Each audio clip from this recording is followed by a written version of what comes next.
Hello and welcome everyone. In last video we have talked about what were the benefits and what was the impact of you can say a printing press.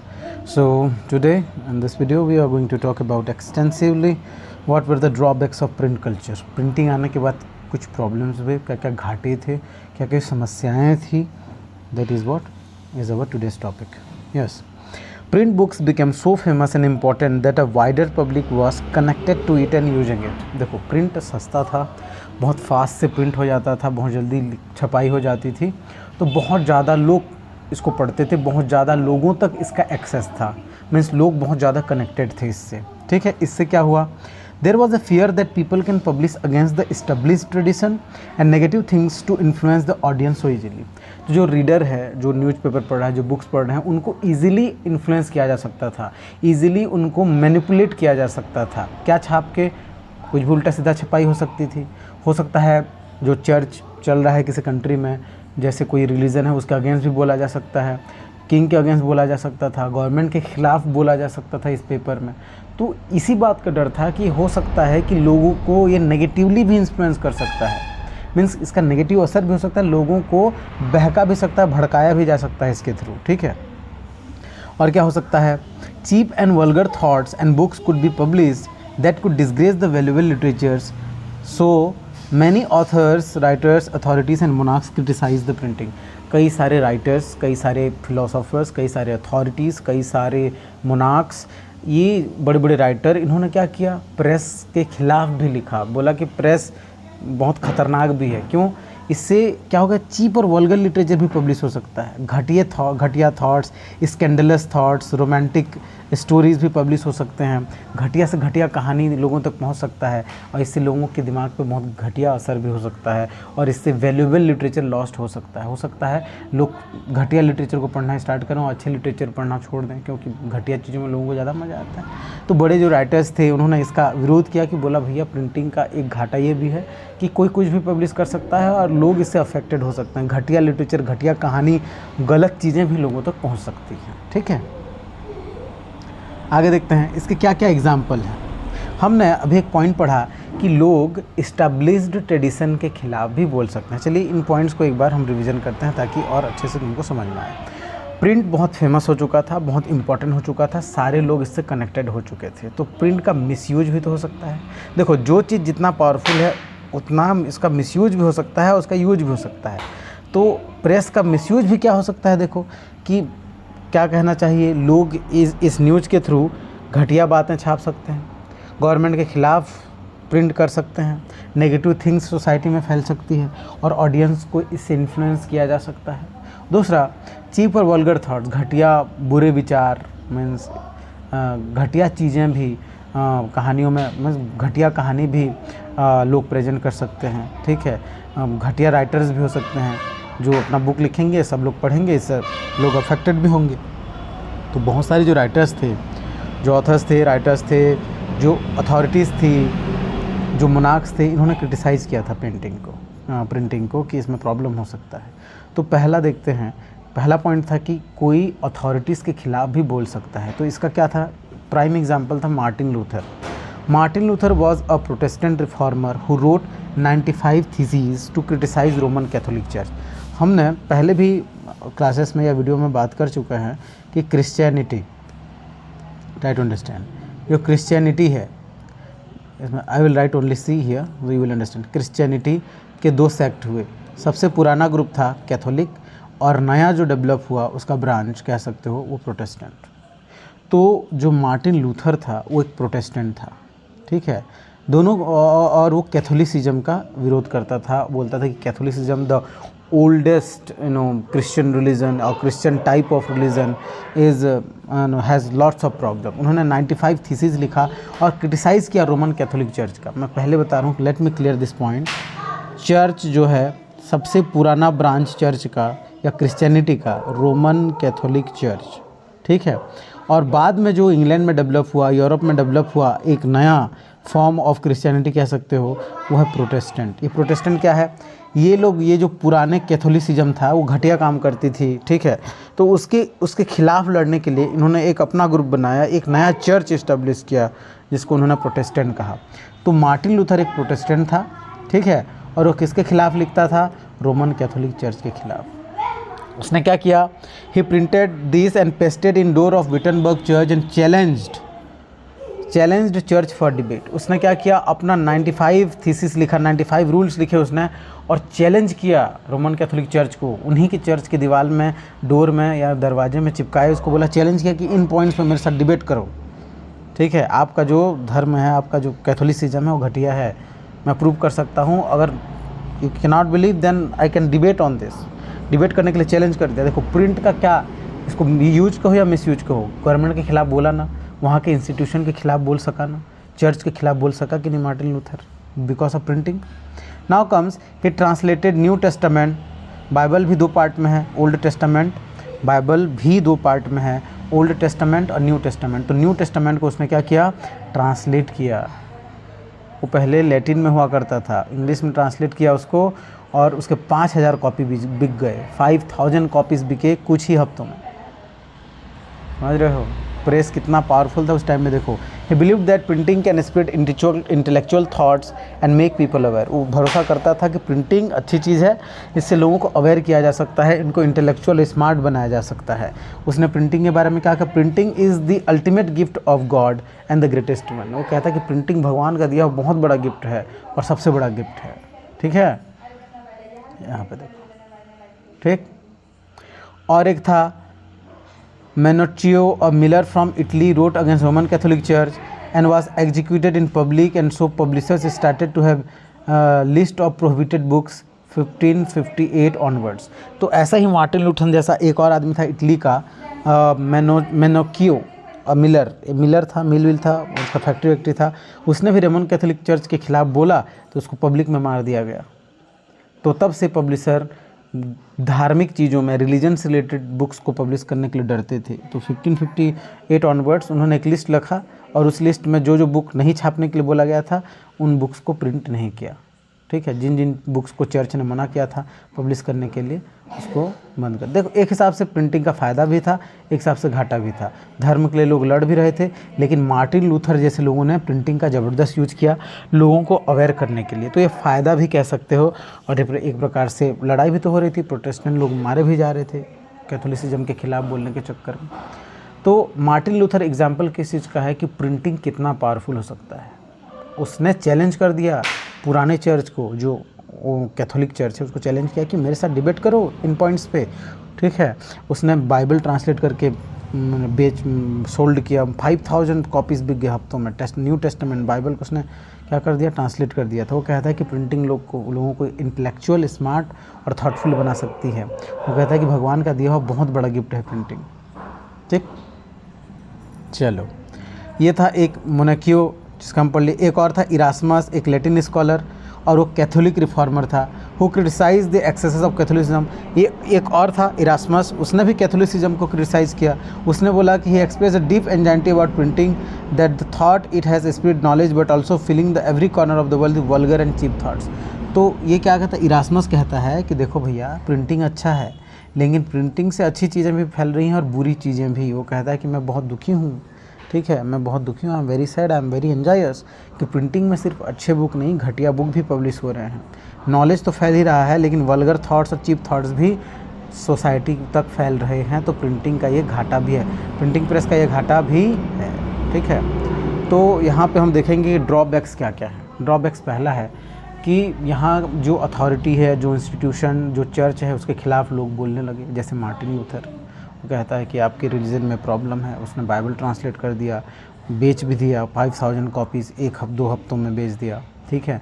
Challenge किया कि मेरे साथ debate करो। वो कहता है कि भगवान का दिया हुआ सबसे बड़ा गिफ्ट है प्रिंटिंग प्रेस। वहीं पर एक और था बंदा, मोनाकियो मिलर था, वो भी बोला बेचारा, रोमन कैथोलिक चर्च के खिलाफ, मारा गया, ठीक है, पकड़ के उसको पब्लिक में मार दिया गया। तो लोग, अब पब्लिशर डरने लगे कि भैया रिलीजन से रिलेटेड बुक हम अब प्रिंट करना मुश्किल है, क्योंकि लोग मारे जा रहे थे बुक्स की वजह से, ठीक है, बुक पब्लिश करोगे तो मारे जाओगे, हैं, गवर्नमेंट के ख़िलाफ़ या कैथोलिसिज्म के ख़िलाफ़ अगर पब्लिश करोगे बुक तो मारे जाओगे, तो डेंजर था। इरास्मस एक था, वो कहता है कि कैथोलिक था वो, इरास्मस एक कैथोलिक था, लेकिन वो चाहता था कि कैथोलिसिज्म में भी कुछ सुधार आना चाहिए, कुछ रिफॉर्म होना चाहिए। वो कहता है अच्छी बात है कि जो प्रिंटिंग है ये नॉलेज को स्प्रेड करती है, नॉलेज फैलाती है पूरी दुनिया में, लोगों को अवेयर बनाती है, लेकिन इसके साथ साथ चीप वल्गर थॉट्स भी हर कॉर्नर में दुनिया तक पहुंच रहे हैं, तो प्रिंटिंग प्रेस ये घाटा भी है, उसने बताया था। ठीक है, चलो ये पेंटिंग एक लेते हैं, यहाँ पे इस पेंटिंग को डिस्क्राइब करते हैं।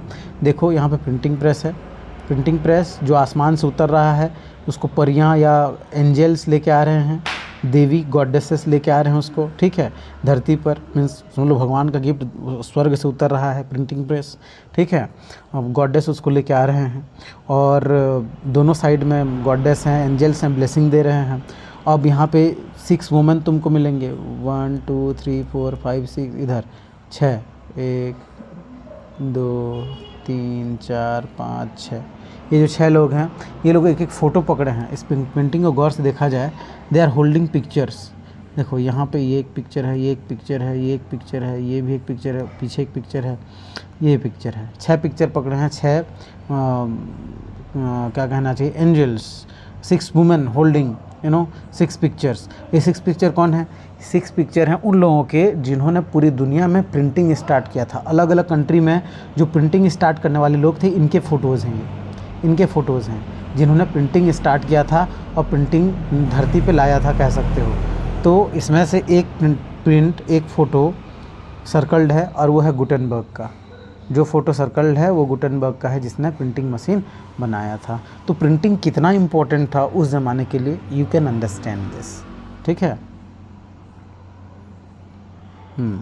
तो ड्रॉबैक भी थे, फ़ायदा भी था, घाटा भी था। ये तो प्रिंटिंग के सपोर्ट में पिक्चर हुआ, ये तो प्रिंटिंग के सपोर्ट में पिक्चर हुआ। अब इसका अगेंस्ट क्या क्या है देखो, इसका अगेंस्ट एक पिक्चर यहाँ पे बनाया गया है, cartoon. This is macabre dance. Macabre dance means dance of death. Macabre dance means dance of death. इस पिक्चर में क्या दिखाया है देखो, प्रिंटिंग मशीन में काम करने वाले जितने लोग हैं, ये लोग नहीं, they are skeletons, they are dead skeletons काम कर रहे हैं प्रिंटिंग मशीन में। ऐसा कहा जाता है कि प्रिंटिंग मशीन को मौत का घर बताया गया है, मौत का घर। ठीक है, इसमें इस पेंटिंग में दिखाया गया, इस कार्टून में, कि coming of print is the end of the world. जो प्रिंटिंग दुनिया में आया वो एंड था दुनिया का, ख़त्म कर दिया दुनिया को उसने। यहाँ लोग मरे हुए हैं, मौत का नंगा नाच हो रहा है, समझो यहाँ पे मौत। इस दुकान में, ये प्रिंटिंग प्रेस का जो शॉप है, ये मौत का दुकान है, मौत का। कैसे? उसका मतलब था प्रिंटिंग का आना ही सोसाइटी ख़त्म होना है, कुछ लोगों का मानना था ऐसा। ठीक है, तो वो पहला पिक्चर देखिए, वो सपोर्ट में था प्रिंटिंग के, ये अगेंस्ट में है। कहा जाता है कि printing is the dance of death. ठीक है, means the moment printing came to the world was dead, the world was finished. ठीक है, तो skeletons are working in the printing that present death. Skeletons काम कर रहे हैं वहाँ पे। ठीक है, तो यहाँ तक हम पढ़े, ये था 16th सेंचुरी 17th सेंचुरी तक ये हालत था। ठीक, अब चाहे लोग जैसा भी बोलें, प्रिंटिंग तो डेवलप हो रहा था, प्रिंटिंग फेमस भी हो रहा था, चाहे लोग अगेंस्ट में बोले चाहे सपोर्ट में बोले, प्रिंटिंग को कोई रोकने वाला नहीं था। ठीक है, तो अब हम चलते हैं 18th सेंचुरी में कि रीडिंग मैनिया मीन्स पागलों की तरह लोग पढ़ने लगे। मीन्स पढ़ना और प्रिंट करना, बुक लिखना एक पागलपन सा हो गया लोगों को, मीन्स एक जुनून हो गया। Reading mania means favourite pass time था पढ़ना। अभी जैसे social media is the new mania, social media भी पागलपन है, सबको यूज कर रहे हैं। तो समझ लो उस ज़माने में बुक पढ़ना, बुक छापना, प्रिंट करना सोशल मीडिया यूज करने जैसा था। उस ज़माने का सोशल मीडिया क्या था? Printing, books, novels, literature, newspaper. तो क्या हालत था हम देखेंगे 18th सेंचुरी में। सो दो through 17th-18th century literacy rate in Europe went high up to 60 to 80%। तो अब 18th सेंचुरी आते आते यूरोप में लिटरेसी रेट बढ़ गया था, लोग पढ़ने लिखने लगे थे। तो पढ़ने लिखने लगेंगे तो बुक, पढ़ा लिखा आदमी बुक तो पढ़ेगा भैया, जिसको पढ़ना नहीं आता नहीं पढ़ेगा, लेकिन जिसको आता है पढ़ेगा। तो 60 to 80% लिटरेसी रेट बढ़ चुका था। Now the common people could read books, so publisher targeted this new audience. देखो, कॉमन लोग जो मिडिल क्लास के हैं, कॉमन लोग हैं, वो पढ़े लिखे थे, तो उनके पढ़ने के लिए भी तो बुक लिखना पड़ेगा। और कॉमन आदमी है तो कॉमन आदमी के हिसाब से बुक लिखोगे तब तो उसको पढ़ेगा जी। कॉमन आदमी मीन्स मिडिल क्लास का फैक्ट्री जाता है काम करना है, तो उससे रिलेटेड कोई कहानी लिखोगे तभी तो उसको मज़ा आएगा, लगेगा कि मैं हूँ इस कहानी में, ये तो कहानी तो मेरे लिए लिखा गया है। तो अब न्यू ऑडियंस को राइटर्स टारगेट किए, पब्लिशर टारगेट किए, क्योंकि कॉमन आदमी पढ़ सकता था। अब कॉमन लोगों के लिए कहानियाँ, बुक्स, लिटरेचर, पोएम्स छपने लगे, ठीक है। They publish almanac, calendar with ballads, folk songs, folk tales that could influence common man. क्या क्या छपा? एल्मेनैक, एल्मेनैक होता है पंचांग, पंचांग ग्रह नक्षत्र जो देखते हैं हमारे यहाँ, कैलेंडर होता है पंचांग, ठीक है। कैलेंडर छपे, पंचांग छपे, बैलेट्स, पोएम्स छपे, फोक सॉन्ग्स छपे, फोक टेल्स प्रिंट कराया लोगों ने, ताकि गांव के लोगों को, आम आदमी को कहानी समझ में आए, उस कहानी से खुद को जोड़ सके, रिलेट कर सके, उस कहानी को एंजॉय कर सके, ठीक है। तो ऐसे ही कुछ बुक इंग्लैंड में पब्लिश होते थे, जैसे peddlers moved village to sell chap book. Chap book क्या होता है? पॉकेट साइज बुक, छोटकू बुक, छोटा छोटा बुक जो पॉकेट में आ जाए, लोग कैरी करके ले सकें, जहाँ भी मन लगे पढ़ सकें। बड़ा बड़ा बुक नहीं, पॉकेट साइज बुक जिसको लोग कैरी कर सकें अपने साथ, ठीक है। हनुमान चालीसा आता है ना हमारे यहाँ, छोटा सा जेब में आ सकता है, ऐसे ही चैप बुक कहते हैं इसको, छोटा छोटा पॉकेट साइज बुक जो पेडलर्स होते हैं। पेडलर्स मीन्स गांव गांव घूम कर बेचने वाले होते हैं, फेरी वाले होते हैं। तो गांव गांव घूम घूम कर ना लोग चैप बुक बेचते थे इंग्लैंड में, ठीक है। For a penny so all could buy and read, sellers were called chapman. इन छोटे छोटे बुक्स को जो बेचते थे उनको चैपमैन कहते थे, क्योंकि इस छोटे छोटे बुक्स को हम चैप बुक कहते हैं। और 1 पैसे में बेचते थे, 1 पेनी, पेनी मीन्स वहाँ का करेंसी है, 1 पैसे में बेच देते थे इसको। क्यों? सस्ता बेचेंगे तब तो लोग खरीदेंगे और ज़्यादा लोग पढ़ेंगे इसको, ठीक है। तो सस्ते बेच देते थे इसको, सस्ता सस्ता छोटा छोटा बुक पॉकेट साइज का, इसको हम चैप बुक कहते हैं। इसको बेचने वालों को चैपमैन कहते हैं। 1 पैसे में बिकता था ये, ठीक है, पॉकेट साइज का बुक। ऐसे ही फ्रांस में एक बुक पब्लिश होता था, Bibliotheque Bleue, a small size book printed in cheap paper with blue cover. France में भी एक ऐसा बुक पब्लिश होता था छोटा साइज का, जिसको बिलियोथेक ब्लू कहते थे। क्यों ब्लू कहते थे? ब्लू कलर का कवर लगा होता था इसमें, और चीप, सस्ता पेपर में ये प्रिंट होता था और सस्ते बेचा जाता था, सस्ते रेट में इसको सस्ते दामों में बेचा जाता था ताकि लोग इसको खरीद सकें। और क्या हुआ? न्यूज़पेपर पब्लिश होना start. There were newspaper, periodicals, journals, magazines printed on current affairs. Current affairs means देश दुनिया की खबर, अपने शहर की खबर, अपने कंट्री की खबर न्यूज़पेपर में छपने लगे। पीरियडिकल्स मीन्स, ये पीरियडिकल क्या होते हैं? जो 15 दिन हफ्ते में एक बार पब्लिश होता है, इसको हम पीरियडिकल कहते हैं। न्यूज़पेपर जो रोज़ पब्लिश होता है, पीरियडिकल जो कुछ दिनों के गैप में पब्लिश होता है, जनरल्स, ठीक है, मैगजीन्स छपने लगे। ये सारी चीज़ें छपी हुई, इसमें करंट अफेयर्स होते थे। करंट अफेयर्स मीन्स करंट में जो इशूज़ चल रहे हैं कंट्री में, देश दुनिया में की खबरें छपती थी, उसमें लोग इसको भी पढ़ते थे। People started printing romance, history, philosophy, scientific works. Philosophers like Thomas Mann, Voltaire, Rousseau were printed and read widely. Means सारी टाइप की सारी चीज़ों को पब्लिश किया गया, चाहे फिलोसॉफी हो, चाहे वो रोमांटिक स्टोरी हो, चाहे हिस्ट्री हो, ठीक है, चाहे साइंस का कोई प्रोजेक्ट हो, सारी चीज़ों को पब्लिश किया गया। तो फिलोसोफर जैसे टॉमस पेन, वोल्टेयर, रोसियो के बुक्स पब्लिश हुए। याद करो फ्रेंच रेवोल्यूशन में ये सारे फिलोसोफर्स के बुक पब्लिश हुए थे और ये बड़े फेमस हुए थे। और न्यूटन जैसे साइंटिस्ट के बुक भी पब्लिश हुए, लोगों को बहुत इन्फ्लुएंस भी किया, ठीक है। तो सारे टाइप के मटेरियल, सारे फील्ड से चीज़ें पब्लिश होने लगी, चाहे वो साइंस हो, चाहे फिलॉसफी हो, चाहे वो मैथमेटिक्स हो, चाहे वो रोमांस हो, चाहे फिलॉसफी हो, चाहे कुछ भी हो, हिस्ट्री हो, सारी चीज़ें पब्लिश होने लगी, ठीक। ओके, नाउ हम आते हैं मिड 18th सेंचुरी में क्या चल रहा था। मिड 18th सेंचुरी में हुआ ये था कि there was a common belief that books are mean to spread knowledge and progress. Some believe that books could change the world. Books इतने इंपॉर्टेंट हो गए थे मिड 18th सेंचुरी आते आते इतने ज़्यादा फेमस और इम्पॉर्टेंट हो चुके थे कि लोगों को ये भरोसा था कि बुक्स जो है ज्ञान देते हैं, पुस्तक ज्ञान देती है और बुक इस दुनिया को बदल सकता है, ठीक है। जैसे लुई सेबेस्टियन मर्सियर ने क्या कहा था, एक नॉवेलिस्ट थे फ्रांस के, उन्होंने डिक्लेयर किया कि the printing press is most powerful engine of progress and public opinion is the force that will swipe the despotism away. Despotism space छूट गया यहाँ पे, डेस्पोटिज्म अवे। डेस्पोटिक मीन्स वो एब्सोल्यूट मोनार्क। तो लुई सेबेस्टियन मर्सियर का मानना था कि बुक सबसे पावरफुल इंजन है जो एक कंट्री के प्रोग्रेस के लिए बहुत ज़रूरी है। मीन्स एक देश को अगर प्रोग्रेस करना है तो बुक्स बहुत इम्पॉर्टेंट हैं, और इस एब्सोल्यूट मोनार्की, इस डेस्पोटिक गवर्नमेंट से सिर्फ बुक्स ही हमें बाहर ला सकते हैं, ठीक है, क्यों? क्योंकि बुक्स पब्लिक ओपिनियन को चेंज कर सकती है, लोगों को इन्फ्लुएंस कर सकती है, इसलिए कहा books are so powerful that can change public opinion, और पब्लिक ओपिनियन चेंज होगा तो गवर्नमेंट भी चेंज हो जाएगी, एब्सोल्यूट मोनार्क भी ख़त्म हो जाएगा। In his novel hero reads books and becomes great man, books were like food for man and oil for lamp. Book इतना इंपॉर्टेंट था, जैसे दिया के लिए तेल इंपॉर्टेंट है और जैसे इंसान के लिए खाना इंपॉर्टेंट है, वैसे बुक इंपॉर्टेंट है उस ज़माने में, ठीक है। और उसके कहानियों में जो हीरो होता था, मर्सियर के जो नॉवेल्स होते थे, बुक पढ़ता था कोई उसका हीरो, और फिर महान आदमी खुद को डेवलप कर लेता था, महान आदमी बन जाता था। तो सोचो बुक कितने ज़्यादा इम्पोर्टेंट थे उस ज़माने में, ठीक है। तो हम आगे देखेंगे कि फ्रेंच रेवोल्यूशन में बुक्स और प्रिंटिंग का क्या इम्पोर्टेंस था। Many scholars believe that printing created such environment where French Revolution occurred, and the following relations could be established between French Revolution and printing. कुछ स्कॉलर्स का मानना है कि फ्रेंच रेवोल्यूशन सक्सेसफुल हुआ क्योंकि बुक्स और प्रिंटिंग की वजह से। फ्रेंच रेवोल्यूशन का जो इन्वायरमेंट क्रिएट हुआ, फ्रेंच रेवोल्यूशन सक्सेसफुल हुआ, किस लिए हुआ? प्रिंटिंग और बुक्स की वजह से। एक हद तक सही भी था, ठीक है। प्रिंटिंग और बुक्स की वजह से पब्लिक ओपिनियन चेंज हुआ और फ्रेंच रेवोल्यूशन फ्रांस में आया।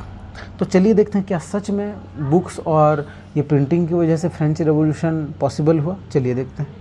The works of thinkers like Rousseau, Voltaire were publish that spread the idea of enlightenment. याद करो फ्रेंच रेवोल्यूशन, डिटेल में नहीं जाएंगे इस वीडियो में, बट हम पढ़ चुके हैं कि फिलोसोफर्स का कितना इन्फ्लुएंस था लोगों के ऊपर। लोगों ने पहली बार तो सोचना सीखा कि हम एक हैं, we are equal, we need liberty, fraternity, justice, all this thing. ये थॉट्स, ये आइडियाज़ कब आए? जब उन्होंने फिलोसोफर्स को पढ़ा। और फिलोसोफर्स को कैसे पढ़ा भैया? जब बुक्स पब्लिश हुए उनके घर घर जाकर, तो फिलोसोफर ने नहीं बताया था भैया ये करना है। तो जब उनके बुक्स पब्लिश हुए, लोगों ने पढ़ा, लोगों के मन में आया कि नहीं ये ठीक बोल रहे हैं, पब्लिक ओपिनियन चेंज हुआ और फ्रेंच रेवोल्यूशन आया। People who read this books started to see the world with different eyes. जिन लोगों ने भी इन फिलोसॉफीज़ को पढ़ा, वो दुनिया को एक अलग नज़र से देखने लगे, ठीक है। अब तक राजा को महान मानने वाले अब बोलते थे कि हम इक्वल हैं, भगवान ने हमें एक पैदा किया है तो हम बराबर हैं, हमको इक्वालिटी मिलनी चाहिए, लिबर्टी मिलनी चाहिए, हमको साथ मिलजुल कर रहना चाहिए, we should have fraternity. So they now जज थिंग्स विथ रीजन। अब वो दिमाग का यूज करना सीख गए। रीजन मीन्स बुद्धि, बुद्धि से काम लेने लगे। They ask for liberty, the लिखा है वो दे है। They ask for liberty, equality, fraternity in place of absolute monarchy. तो एब्सोल्यूट मोनार्की हटाकर अब उनको लिबर्टी, इक्वालिटी और फ्रेटर्निटी की ज़रूरत पड़ने लगी। ये सब थॉट आया कहाँ से? फिलोसोफर्स थे। और फिलोसोफर्स को जाने कैसे? बुक्स से। अब बुक्स कहाँ से आया? प्रिंट होके। तो देखो प्रिंटिंग इंपॉर्टेंट हुआ कि नहीं? Yes. They started to question church authorities, customs and tradition as they read the Bible and ideas of enlightenment. अब देखो बाइबल भी पब्लिश हो चुका था, बाइबल भी छप चुका था इंग्लिश में, और इनलाइटमेंट जो इनलाइटमेंट फिलोसफी है, इनलाइटनमेंट, इसके भी बुक छप चुके थे, फिलोसोफर्स के बुक छप रहे थे, बाइबल छप चुका था। तो अब इसी बेसिस पे, ठीक है, अब वो चर्च के अथॉरिटी को क्वेश्चन करते थे, बोलते थे कि भैया आप जो फादर हो, आप जो चर्च के अथॉरिटी हो, आप तो ये गलत बोल रहे हो। अब ये गलत बोल रहे हैं, सही बोल रहे हैं, कैसे पता चला लोगों को? इतने दिन तक तो पता नहीं चल रहा था। पता चला जब उन्होंने बाइबल पढ़ा, ठीक है।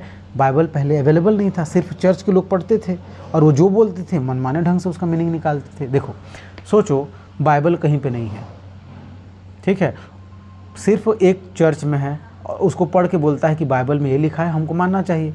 अब सब मान रहे हैं उसको, वो सही है गलत है, क्या लिखा है उसमें किसी को नहीं पता। लेकिन बाइबल जब पब्लिश हुआ, प्रिंट हुआ, लोग खुद पढ़ने लगे बाइबल, उसका ओरिजिनल मीनिंग समझे, तो जो गलत हो रहा था उसके खिलाफ आवाज़ उठाएंगे, बोला कि भैया बाइबल में तो ये लिखा है, आप तो गलत बोल रहे हो। तो ऐसे ही उन्होंने चर्च पे भी क्वेश्चन किया, चर्च की अथॉरिटी पे भी क्वेश्चन किया, क्रिटिसाइज़ किया। और क्या हुआ? Literature, story, songs, poems, newspaper, magazines mocked the monarchy and church. तो जो पोएम छप रहे थे, जो स्टोरी छप रहे थे, जो सॉन्ग्स छप रहे थे, जो न्यूज़पेपर छपता था, जो मैगजीन पब्लिश होता था, इन सब में मोनार्की, जो एब्सोल्यूट मोनार्की था, इसको क्रिटिसाइज़ किया गया। बोला कि घटिया है, चर्च के बारे में घटिया, चर्च को भी घटिया बोला। They criticise unfair custom and tradition and absolute monarchy that influence common people. तो कॉमन लोगों को जो परेशान करते थे, याद करो सिर्फ कॉमन लोग टैक्स पे करते थे, ठीक है, काम कर कर के मर जाते थे वो लोग, ठीक। तो इन सब चीज़ का उन्होंने न्यूज़पेपर में, अपने लिटरेचर में, पोएम्स में क्रिटिसाइज़ किया। तो इनको जब पढ़ेंगे तो लोग इन्फ्लुएंस होंगे कि नहीं? ठीक है, अब बताओ, फॉर एग्जांपल तुम एक गरीब आदमी हो, टैक्स पे कर करके मर जा रहे हो, ठीक है। एक दिन तुम एक बुक खरीद के लाए, उसमें लिखा है कि टैक्स पे करना एक आम आदमी के लिए गलत बात है, हम सब एक हैं, हम क्यों टैक्स पे करेंगे, हमको टैक्स पे नहीं पे करना है। अगर ऐसा लिखा हो उस बुक में, ठीक है, तो बताओ उस बुक से तुम इन्फ्लुएंस होगे कि नहीं?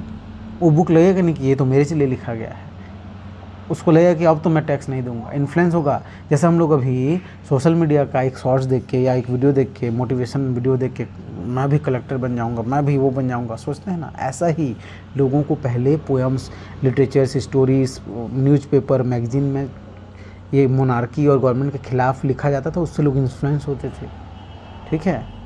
तो न्यूज़पेपर और प्रिंटिंग और बुक्स ने बहुत इम्पॉर्टेंट रोल प्ले किया था फ्रेंच रेवोल्यूशन में। प्रिंट ना होता तो शायद थोड़ा मुश्किल जाता फ्रेंच रेवोल्यूशन आना, क्योंकि इन्फ्लुएंस ही नहीं होते लोगों में अवेयरनेस ही नहीं आती। So all this things played an important role in French revolution but not completely. ये जो प्रिंटिंग है बहुत बड़ा रोल प्ले किया, लेकिन सिर्फ प्रिंटिंग की वजह से फ्रेंच रेवोल्यूशन आया था बोलना भी गलत होगा। इधर गौर से सुनो, ये जितने भी पॉइंट हमने डिस्कस किया ये बहुत इंपॉर्टेंट है। प्रिंटिंग बहुत बड़ा रोल प्ले किया था फ्रेंच रेवोल्यूशन में, बट भैया बोल देना कि सिर्फ प्रिंटिंग की वजह से ही फ्रेंच रेवोल्यूशन आया था, ये ठीक नहीं होगा। तो यहाँ पे लाइन जो लिखा है वो है कि all this things played an important role in French revolution but not completely. पूरी तरह से इन्हीं का रोल नहीं था, लेकिन बहुत बड़ा रोल था प्रिंटिंग का। तो यहाँ पे एक पेंटिंग देखते हैं। इस पेंटिंग में वही फ्रांस की कंडीशन के बारे में लिखा गया है, प्रिंट हुआ है। देखो ऊपर में देखो कैसे एंजॉय कर रहे हैं लॉर्ड्स एंड नोबल्स, और नीचे में देखो मर के कॉमन लोग काम कर करके मर जा रहे हैं। यही है, कॉमन लोग काम कर करके थक जाते हैं, मिलता कुछ नहीं है, और सारा पैसा कौन ले जाता है? अमीर लोग, नोबल्स, चर्च और ऐश करते हैं। ठीक है जी।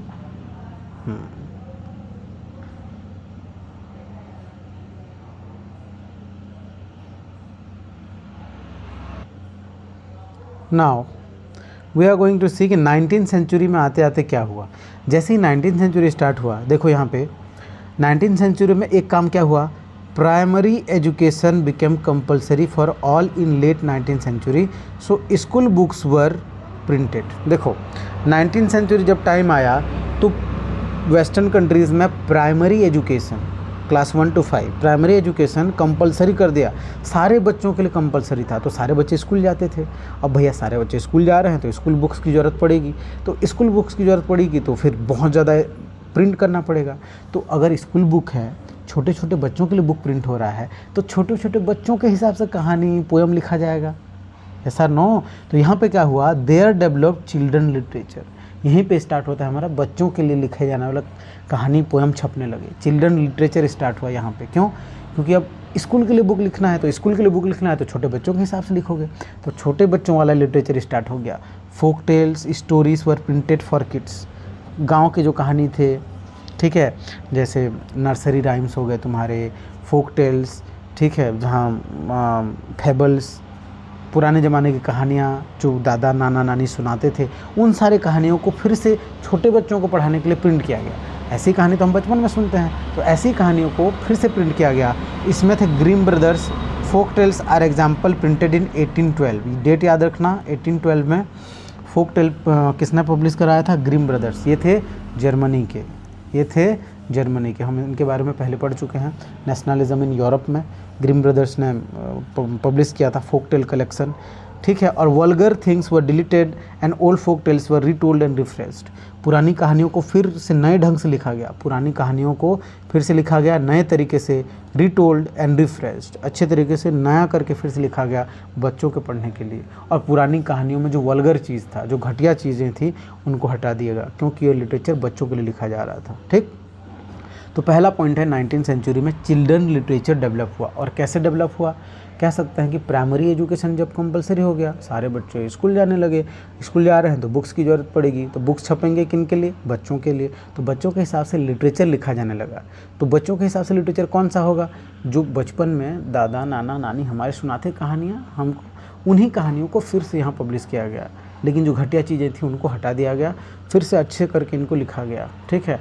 और इनमें सबसे टॉप में कौन थे? ग्रिम ब्रदर्स, जिन्होंने फोक टेल कलेक्ट किया, ठीक है, गांव-गांव जाकर जर्मनी में, और 1812 में पहला कलेक्शन पब्लिश किया था। ठीक, अब आते हैं women literature. Women become so important for printing because they started reading Penney magazines that was for women.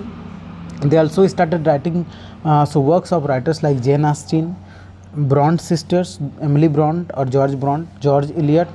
Their writing became important in defining a new type of woman, a person with will, strength of personality, determination and the power of them है, actually thin लिखा है them. हाँ, theme नहीं भाई, ठीक है. Try to understand what is happening here. Women literature flourish हुआ, जैसे चिल्ड्रन लिटरेचर फेमस हुआ वैसे वुमेन लिटरेचर, महिलाएं भी, जो लेडीज़ थे उन्होंने भी लिखना स्टार्ट किया. कैसे? देखो, धीरे धीरे एजुकेशन बढ़ा, एजुकेशन बढ़ने के बाद लोग एजुकेटेड हुए, तो अब घर की महिलाएं भी थोड़ी पढ़ी लिखी थी, तो घर की महिलाएं भी बुक्स पढ़ने लगे. तो अगर घर की महिलाएं या गर्ल्स या लेडीज़ बुक पढ़ रहे हैं तो लेडीज़ के हिसाब से बुक लिखा जाएगा. Yes sir no? तो लेडीज़ के हिसाब से बुक्स लिखे जाने लगे, और कुछ लेडीज़ तो खुद बुक लिखने लगे. जैसे राइटर्स लाइक जेन ऑस्टिन, जिनका फेमस बुक है Pride and Prejudice, Bronte sisters, George Eliot, ये जो कुछ राइटर हुए उस ज़माने में, जो महिलाएं थी और ख़ुद लिखते थे. और क्या लिखते थे? ऐसी महिलाओं को, और उन्होंने महिलाओं का एक नया चेहरा दिया, कह सकते हो. पुराने ज़माने में महिलाओं को कमज़ोर, चूल्हा चौका करने के लिए समझा जाता था, लेकिन ये जो महिलाएं, जब इन्होंने बुक लिखा तो उन्होंने महिलाओं को पर्सन विथ विल, स्ट्रेंथ और पर्सनालिटी एंड डिटर्मिनेशन, उसने दिखाया कि determination, strength, power and powerful दिखाया वुमेन्स को अपने नावल्स में. ठीक है, क्या बात थी, नया लिटरेचर स्टार्ट हो गया. मीन्स वुमेन पढ़ने लगे बुक्स, तो वुमेन के हिसाब से बुक्स लिखा जाने लगा. वुमेन को पावरफुल बताया गया, करेजियस बताया गया, ठीक है, डिटरमाइंड बताया गया. और ये राइटर्स कौन थे? खुद लिखते थे बुक, खुद लेडीज़ थे और ये बुक लिखते थे, वुमेन थे. Jane Austen, Bronte sister, George Eliot, ठीक है, ये लोग खुद बुक पब्लिश कराने लगे. अब एक वर्किंग क्लास लिटरेचर भी डेवलप हुआ. वुमेन, देखो, children literature, women literature develop हुआ. वर्किंग क्लास लिटरेचर क्या है? वर्किंग क्लास लिटरेचर है कि ऑफिस जाने वाले लोग ऑफिस जाते थे, आते थे, और उस ज़माने में क्या हो रहा था, there was a trend of lending library. Lending library means ऐसे लाइब्रेरी होते थे जहाँ से आप बुक को 10 दिन या 15 दिन के लिए बोरो कर सकते हैं. 10-15 दिन के लिए बोरो करके लेके जा सकते हैं. उस बुक को पढ़ेंगे आप और बाद में उसको वापस करेंगे. तो इन लाइब्रेरीज़ में क्या होता था? लेंडिंग लाइब्रेरीज मीन्स ऐसे लाइब्रेरी जहाँ से आप बुक 10 या 15 दिन के लिए इशू करा के ले सकते हैं. ख़रीदना नहीं है आपको, लेके जाना है, पढ़ोगे और उसको बाइज्जत वापस करोगे. तो इसमें क्या होता था, जो ऑफिस जाने वाले लोग होते थे, ठीक, वो क्या करते थे, आते टाइम ऑफिस से या जाते टाइम लाइब्रेरी से बुक ले लेते थे और उसको पढ़ते थे. ये कौन थे? ऑफिसर्स थे, आर्टिसंस थे, स्किल्ड वर्कर्स थे, मिडिल क्लास स्किल्ड वर्कर्स थे, जो फैक्ट्रीज में काम करते थे. ये लिखना पढ़ना स्टार्ट किया, ये भी एजुकेटेड थे, तो ये बुक लेके जाते थे, पढ़ते थे. और कुछ लोगों ने खुद लिखना भी स्टार्ट किया. जो मिडिल क्लास वर्कर थे उन्होंने खुद स्टार्ट किया लिखना. तो वो किस चीज़ पे लिखते थे? पॉलिटिक्स पे, शहर में लाइफ कैसा है, उस टॉपिक पे लिखते थे. तो उनका लिटरेचर भी बड़ा फेमस हुआ, उनका लिटरेचर भी बहुत फेमस हो गया. ठीक है, मिडिल क्लास के लोग जो काम पे जाते थे वो लोग बुक पढ़ना स्टार्ट किए लाइब्रेरी से बोरो करके. फिर उन्होंने खुद अपना बुक लिखना स्टार्ट किया. तो उनके बुक लिखने का टॉपिक क्या था? उस टाइम का करंट अफेयर्स, पॉलिटिक्स, शहर में ज़िंदगी कैसे होती है, लाइफ इन सिटीज़, इनके बारे में लिखा. और वो कुछ बुक्स उस ज़माने में भी बड़े फेमस हुए. ठीक है, ये था 19th सेंचुरी में लिटरेचर. कौन कौन सा लिटरेचर डेवलप हुआ? Children literature, women literature, working class literature. ठीक, अब देखते हैं इनोवेशन. अब बताओ, 200-400 साल से प्रिंटिंग चलते आ रहा है, क्या मशीन नहीं बदलेंगे? क्या नया नया टेक्नोलॉजी उसमें नहीं डाला जाएगा? क्या उसमें इनोवेशन नहीं किया जाएगा? किया जाएगा बिल्कुल. Printing machine became metal type with all letters फाइनर and better. पहले जो लकड़ी का बनाए थे ना, लकड़ी का पहले जो मशीन बना था, अब वो मेटल का बनता था. पहले ज़माने में लकड़ी का मशीन बनता था प्रिंटिंग मशीन, अब वो पूरा मेटल से बनता था. और पहले के कंपैरिजन में अभी के जो लेटर थे 19 और 20th सेंचुरी में यहाँ के लेटर जो थे फाइन थे, साफ़ थे, एकदम क्लियर थे. अभी जो लेटर हमारे बुक कितने, अभी देखो अभी के ज़माने में क्या ज़बरदस्त बुक पब्लिश होते हैं, क्या फाइन उसमें जो हमारे लेटर्स होते हैं क्या साफ़ सुथरे होते हैं. पहले ज़माने में नहीं होते थे. लेकिन जैसे 19-20 सेंचुरी में आया, प्रिंटिंग में इनोवेशन हुआ और जो लेटर्स थे ठीक है, वो फाइन हो गए, क्लियर हो गए, बेटर थे, साफ साफ प्रिंट होता था, ठीक है, और पूरा मशीन मेटल का बनता था। प्रिंटिंग मशीन बिकेम ऑटोमेटिक इन इलेक्ट्रिक, मीन्स अब हाथ से नहीं चलता था, लोग हाथ से प्रेस नहीं करते थे, अब वो ऑटोमेटिक हो गया, मशीन और इलेक्ट्रिसिटी, ऑटोमेटिक मशीन बन गया, इलेक्ट्रिसिटी से चलने वाला। तो ऐसा ही आदमी कौन था न्यूयॉर्क में, रिचर्ड एम हो of New York had perfected the power driven cylindrical press. Cylindrical press means round size का सिलेंडर में इंक भर के ऑटोमेटिक प्रेस, ऑटोमेटिक प्रिंट होता था, ठीक है, बिजली से चलता था, इलेक्ट्रिसिटी से चलता था। This was capable of printing 8000 sheets पर, एक घंटे में 8000 पेज छाप सकता था। एक घंटे में कितना फास्ट की 8000 पेज। और ये प्रेस किस में यूज होता था? ज़्यादातर न्यूज़ में, न्यूज़पेपर में। क्यों? क्योंकि देखो न्यूज़पेपर क्या होता है, आज रात को 12 बजे तक जो इंसिडेंट हुआ उसको लोग छापेंगे, तो उनके पास कितना टाइम है? देखो आज कौन सा डेट है, आज मान लो 2 फरवरी है, तो 2 फरवरी के 12 बजे तक जितना इंसिडेंट हुआ है वो 3 फरवरी के मॉर्निंग में 6 बजे तक प्रिंट हो 6 बजे के 4 बजे तक प्रिंट हो जाना चाहिए, तभी तो पूरा हर शहर हर गांव में न्यूज़पेपर लेके जाएंगे। तो कितना फास्ट प्रिंटिंग होना चाहिए कि लाखों पेजेस घंटों भर में छप जाना चाहिए। तो इसका स्पीड क्या था? देखो एक घंटे में 8000 शीट छाप सकता था ये मशीन। तो ये मशीन न्यूज़पेपर में यूज किया जाता है। आजकल तो और फास्ट छपाई होता है, तो इनोवेशन होने लगा प्रिंटिंग मशीन में, और फास्ट, क्लियर और बेटर प्रिंट होने लगा। और automatic, auto generated means machine से चलने वाला प्रेस, कोई इंसान प्रेस नहीं करेगा, मशीन से चलेगा। और क्या इनोवेशन हुआ? कलर प्रिंटिंग स्टार्ट हो गया, मीन्स एक पेज में हम 6 कलर से प्रिंट कर सकते थे। पहले क्या होता था, एक पेज में एक ही कलर से प्रिंट होता था, लेकिन जब मॉडर्न टेक्नोलॉजी आया तो एक पेज में 6 कलर यूज करके प्रिंट किया जा सकता, मीन्स कलरफुल प्रिंटिंग स्टार्ट हुआ। तो प्रिंटिंग जब कलरफुल हुआ तो ज़्यादा बेटर थे, ज़्यादा क्लियर थे, ज़्यादा इंटरेस्टिंग भी बने। Book sellers started series printing where novels were printed in series, and in 1920s in England popular works are sold in cheap series called shilling series. देखो क्या होता था उस ज़माने में, क्या करते थे लोग, एक नया स्टाइल ऑफ प्रिंटिंग स्टार्ट हुआ। देखो एक बुक लिखा मैंने, ठीक है, एक बुक लिखा, कितना पेज का? 100 पेज का। 100 पेज का एक मैं कहानी लिखा, तो हो सकता है मैं 100 पेज की कहानी को एक बुक बनाऊं और एक साथ पब्लिश कर दूं, लोग एक साथ पढ़ लेंगे। लेकिन भैया उस ज़माने में क्या किया उन्होंने, 100 पेज का कहानी है ना, उसको बांट दिया, जैसे 10 पार्ट में बांट दो कहानी को, 10 पार्ट्स में, एपिसोड में बांट दो।